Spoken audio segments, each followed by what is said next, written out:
A new Canik. I believe this is the 14th or 15th we reviewed on this channel. If you want to see into that older stuff, all the ones that are, I believe, still in production are in the Canik guide over on our website. YouTube won't let me tell you where that is, but check out the pinned comment. Anyways, today we've got the MC9L, a new variant of the micro compact MC9 that was so popular. Tabletop review and field strip coming up next on GBGuns. I've been a Canik shooter since 2016 or 2017, back when people had issues limp wristing the affordable guns and then blame the springs, etc.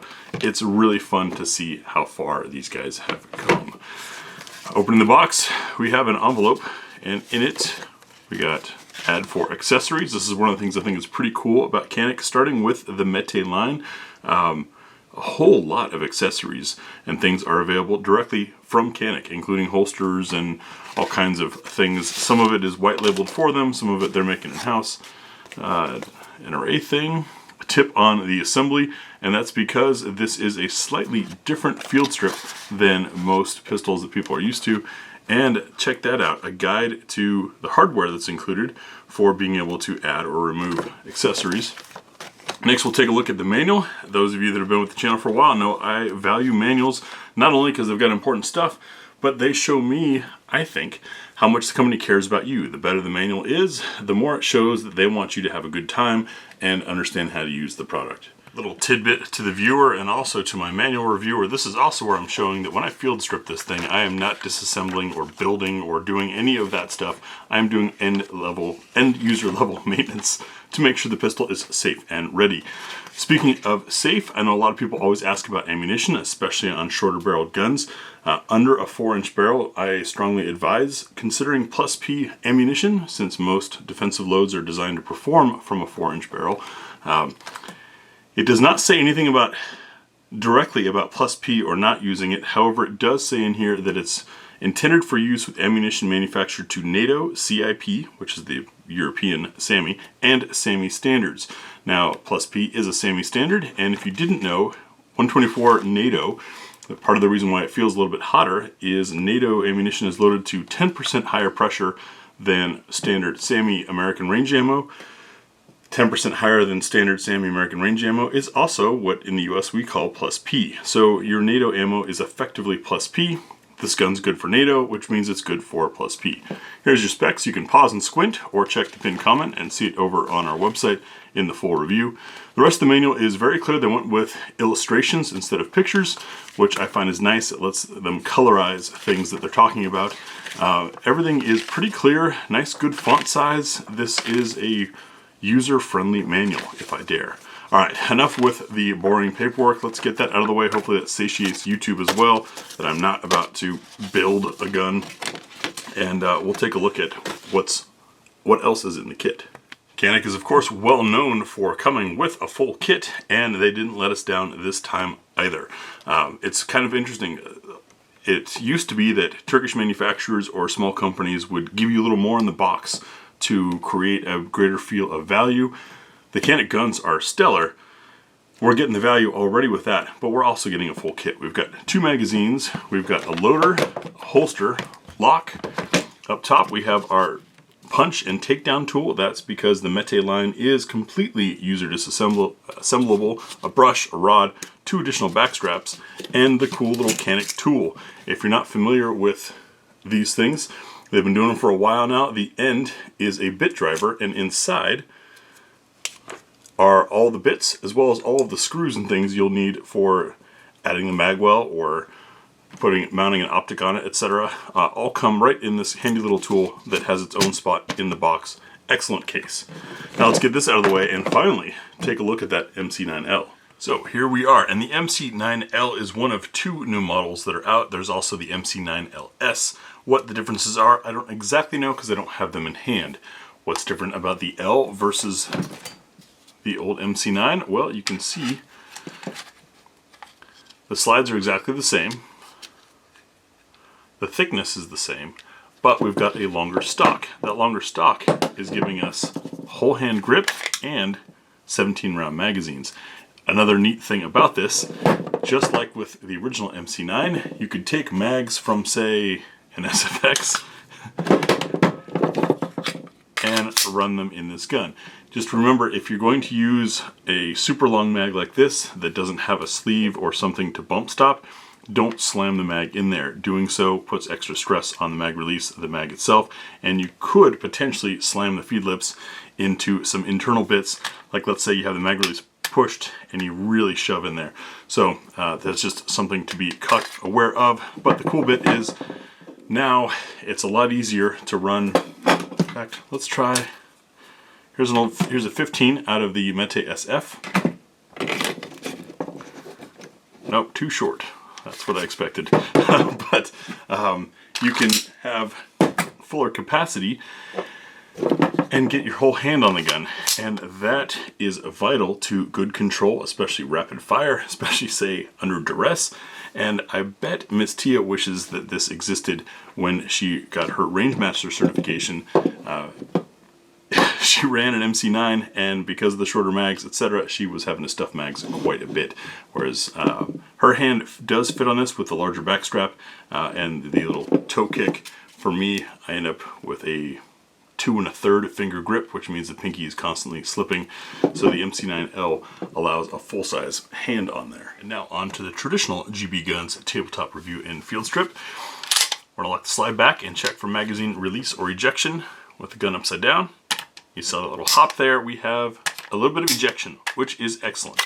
As always, when you've got a metal-bodied mag and a polymer grip, typically the mags will fall out just fine, but it's nice to have that little bit of extra kick. You can see this is a 17-round mag with witness windows on the back per round, which I love. Get 2 of those with the gun. We'll check the left-handed or right-sided slide release. Ooh. Ooh, it's stiff. I'm not trained to do it very well, but let's see how it goes. Come on. Very stiff on my sample, versus this side is fairly easy. Now that's something to keep in mind because the catch is happening over here. Anytime you've got an ambi slide lock release like this, it's transferring. So instead of just pushing down on the thing, your push is also causing some twist or some torsion force on that lever to then translate over here to release. So it's rarely as easy on the right-handed side as it is the left-handed side. Coming in as far as features, if you are unfamiliar with the MC9, we'll start up front. You see we've got a nice flush barrel there. Slide to frame fit is tight. We have some vertical play, not much side to side. That stuff really doesn't matter, but I know a lot of people like to ask about it. We've got 3 slots of Picatinny rail underneath the dust cover. If you can find something small enough that fits on this last one, let me know.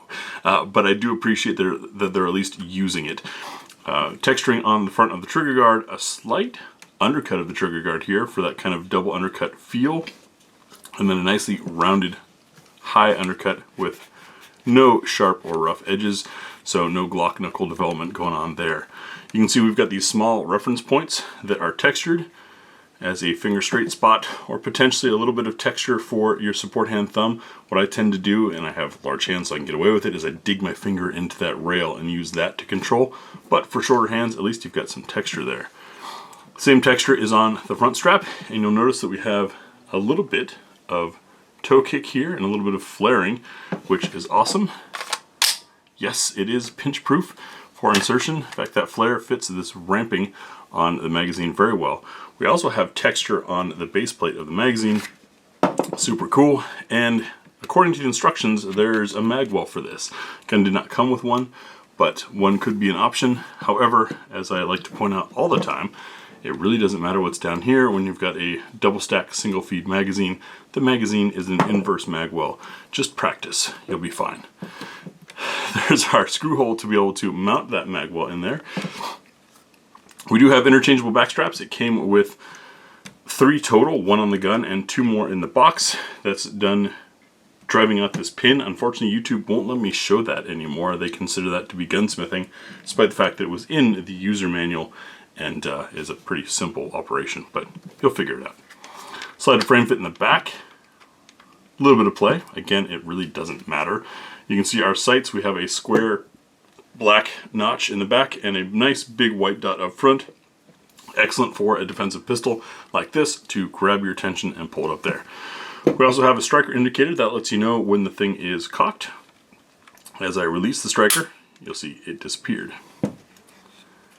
Since we're down here, let's do some trigger talk. Caniks are well known for their excellent trigger. They've got the Walther system of the pre-cock striker. As you can see, the striker protruding there. We have a safety dingus in the middle that works. Very light take up on that dingus. We have light take up to a wall. A little bit of grit and grind through the wall. Very crisp break. And then our reset. Very short, very positive. You can feel it, you can hear it. Takes you just in front of the real wall for a clean break again. And that initial take up grit after the resistance builds is not something you're going to feel in live fire. This is the constant problem with handling a gun in, say, a gun shop or watching a reviewer where the guy's dry fire talking about the trigger is quite often it feels different on the range than it does when you're dry firing and focused on just the trigger, not actually shooting. The top plate here is removable for mounting optics. I believe it is the RMSC, the micro footprint, like this shield that we have on a METE SF. Next, we'll field strip the MC9L and take a look inside the gun. Field stripping a Canik is familiar but slightly different. Oh, I forgot to mention earlier, these slide serrations on here are not super pronounced, but they grab. You're going to have to apply more grip strength with your fingers than you would on more pronounced serrations. They're kind of subtle, keeping this sort of a low snag design, but again, it's a carry gun, so that's the way it is. To field strip, we're going to need to release the striker after checking it's clear. You'll notice we also have a loaded chamber indicator bar right here. This will pop up with a round inside. In fact, I'll grab a dummy round and demonstrate. Got an aluminum round here, no ammunition, just shaped like it. And you see it pops up just a touch. Not a whole lot, and there's a dab of red paint there, but it is definitely something you could feel, which is a nice thing. I know, especially when I first started carrying, I wanted features like that, so I knew the status of my gun without having to press check and take a look inside. So we're clear. We're going to release that striker by pulling the trigger, and we've got takedown spots right here, this little black bit on both parts. We're going to need to pull that down while we bring the slide back like a quarter of an inch or so. It's not much. I use this method, pushing with my thumb, gripping with my fingers, makes it pretty easy. See how that works.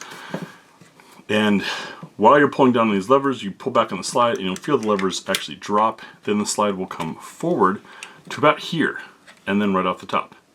This is a different design than what a lot of people are used to, but it's nice because it's a little bit shorter and quicker. Now we can take a look inside the gun and you can see how much metal is in there, as well as that Walther-esque trigger system. Very nicely, cleanly done. It almost looks like part of one big assembly, but there are multiple assemblies in there. You can see the spring for the mag catch, if I can get the camera in there. Focus camera. U-shaped thing, or A-shape, I guess. That's applying pressure in both directions, which would suggest that this could have been an ambi release gun. Now the magazine release is reversible, and you know that by having notches on both sides of the magazine. As far as our slide, you can see we've got a captured dual recoil assembly in here. I love dual recoil springs. 3 is my favorite, like a DPM system, because they make it a little bit easier to rack. They also tend to soak up recoil a little bit better than the single systems. But this is a steel guide rod, steel spring. We're going to unlock our barrel by either letting it fall or tapping it, move it forward a little bit, and then it will come out the back. And now we can take a look down inside the slide. You can see we've had a decent weight reduction. You can also see the screw holes for that top plate going straight through. But very cleanly done. Next, we'll take a look at chamber fitment. Chamber fitment is important because it lets you know if you've got a fully supported chamber or not. We've also, a couple times on the channel in doing this, caught some guns that had bad chambers. So I suggest checking this before you fire any gun. Take some quality ammunition. In this case, I've got some Liberty Ammunition Civil Defense. This nickel plating reduces friction, but it's also corrosion resistant, so it's great for a round that I'm going to be handling a lot, like what I'm doing here. drop it in and listen for a plunk, like that, and make sure it can rotate freely.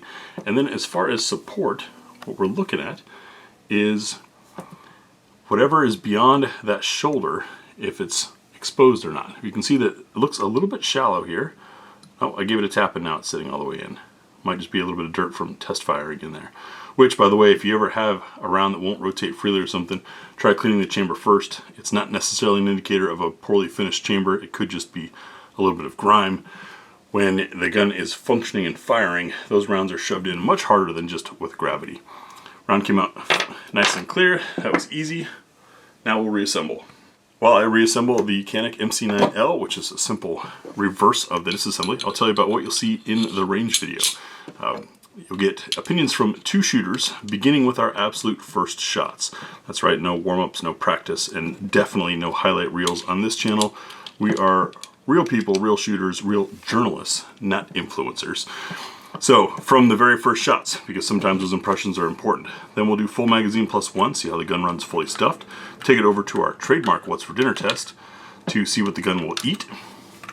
What I was doing there is lining up these slight reliefs here with the forward rails.